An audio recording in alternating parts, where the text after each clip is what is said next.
What's up, Facebook fam? Let's run out here, look at this K&M Defender, and man, oh, that is distracting, that bald head with that sun shining off of it. But we've got a short little video here, and I'm going to show you guys some of the ultimate upgrades to your HD9 base. If you've got a HD8, you've got maybe a HD10 base, I'm not sure, non-DPS model. This is really focused at the 62-inch models, and I'm going to show you two upgrades we just did. Absolutely love it. So let's get this flipped around and jump right into it. All right, first upgrade, guys. As you can see here, man, look at our wheel track. It is wide, man. That's one thing I hated about this HD9 base, and I'll throw a picture up here of what it looked like before.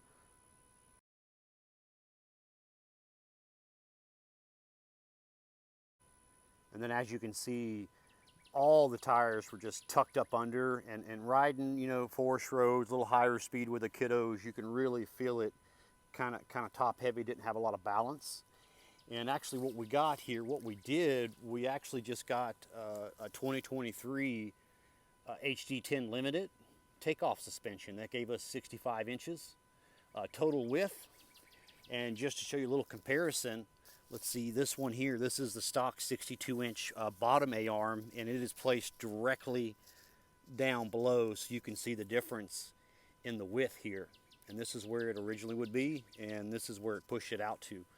And then, so if you do this mod, you're going to have to get, you know, all your A-arms. You got to get your axle. I got lucky on mine because I've got a Visco lock in the front diff. Did a lot of research, got a lot of feedback from folks. If your model doesn't have the Visco lock, you're going to have to swap out this knuckle, I believe, on the passenger side here. It's the one that's got the longer one. If not, it'll just keep popping out. And then we've got our brake lines. One issue I did have with the brake lines, I'm going to walk around and show you the back real quick, and then we'll come up and we'll revisit the brake lines here. But man, guys, she looks so much better. Scrap trailer, ignore that. But yeah, that's much more stout, a lot more stability. I do got skinny, so we do have inch and a half wheel spacers on the back, and they are almost perfect. Arched A-arms now, front and back. Now I do still have the HD9 base shocks. I did throw just a cheap old 2-inch bracket lift on the back just for now until I get around to upgrading my shocks. These are cheapos. They're like for 35 bucks. I might throw a link down the bottom just for what it is. The rear's bolted up just fine. The fronts I'm going to have to trim down a little bit to for the clearance there. No issues I've seen with the brake line in the back. At full sag, there was plenty of clearance. And then I'll show you what we're working with in the front. But man, and then here's the rear. And then I'm going to throw a photo in right here that shows you the kind of in process comparison.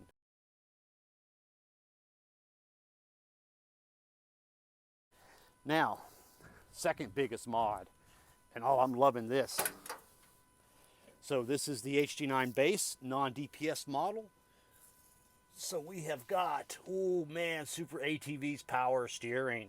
Man, so this bike stock with the stock tires, didn't need the power steering, but as soon as I threw these 30s on here, you can really tell, like, man, yeah, I need power steering. So that was a nice upgrade, but let me kind of show you what's going on with these brake lines.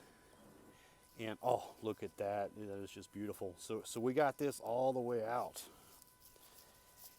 And this is concerning to me. That brake line, oh man. It's like a banjo. I mean, it is stretched to the max, guys. It might help out once I get these the 2-inch bracket lift here on the front. It's lifting it up 2 inches. It's going to bring this tire in a little bit. That might help a little bit. But there is some little 4-inch extensions you can get off of eBay, because you can't buy these lines individually. I have looked everywhere. You go to Partzilla and whatnot, they sell you the brake line kit, and it's like a complete kit. It's these lines, the main line that goes to the back and the back tube. Man, they're like 200 bucks, and it's just, you know what, I'm not doing that. I can just get a 4-inch extension here and keep some vice grips with me in case one of them pops a leak. And then the 4 extension on Amazon is like, it's like 15, 16 bucks. So that's that. full droop. What else we got? Oh man, look at that. Oh, it's so nice, so nice, so nice. And was actually not that bad to install. I think the hardest part was getting the steering wheel off. So we had to pop this off.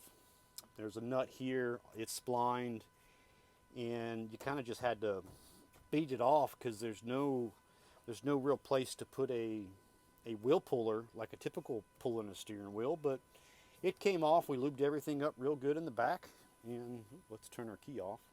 Boop. Nice short little video, guys, but we taking this, and this is the reason I got the HD9 base. Planned on doing all these upgrades. Of course, I got it financed. I didn't pay cash, and I didn't want to finance all the extra stuff here, so now I'm paying cash for all these add-ons. The steering kit was like 800 bucks. I got the complete 65-inch suspension for 500 bucks, guys. So look around on Marketplace in your local area. There are plenty of guys that are getting these brand new machines, and they're throwing on all these big homey aftermarket suspension kits, Thumperfab and a few other places. So this kit here, this 65-inch kit was 100% takeoff, had 0 miles on it, and now I have a spare knuckle, I have spare bearings, and I have a spare brake rotor and hub for all 4 corners. So it's nice to get some spare parts in there. Might carry some of those on the trail if I got to, in case something goes wrong. So thanks for watching. Hit that sub button and we'll bring you some more cool shit.